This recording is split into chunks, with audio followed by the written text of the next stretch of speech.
ఈ రోజున ప్రపంచ ట్యూనా దినోత్సవాన్ని మనం జరుపుతూ ఉన్నాం. సో దీనిని ఎప్పుడు నిర్వహించారు అంటే మొట్టమొదటిసారిగా ఐక్యరాజ్య సమితిలో జనరల్ అసెంబ్లీలో 2016 సంవత్సరంలో డిసెంబర్ 7న తీర్మానం చేయడం జరిగింది. సో అక్కడి నుంచి ప్రతి సంవత్సరం కూడా 2017 సంవత్సరం నుంచి కూడా మే 2న మనం ప్రపంచ ట్యూనా దినోత్సవాన్ని నిర్వహించుకుంటూ ఉన్నాం.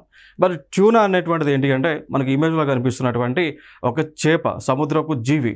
దీని యొక్క విశిష్టత మనం చూసుకుంటే ఇది గంటకు 70 కిలోమీటర్ల వేగంతో నీటిలో ఈదగలిగినటువంటి ఒక చేప.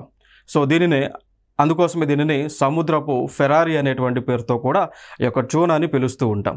మరి ట్యూనా పరిశ్రమ యొక్క మనకి ఒక విలువ చూసుకుంటే దాదాపుగా ఇది $40 మిలియన్ల మేర దీని యొక్క వ్యాపారం అనేటువంటిది ఉంది. సో అందుకోసమే ఈ యొక్క ట్యూనా ఈ యొక్క పాపులేషన్ని పెంచడము, అదేవిధంగా ఎక్కువ మోతాదులో మనం వాటిని పెంచి తద్వారా వ్యాపారం చేయాలనేటువంటి ఉద్దేశంతోనే ప్రపంచ ట్యూనా దినోత్సవాన్ని మే 2న జరుపుకోవడం జరుగుతూ ఉంది.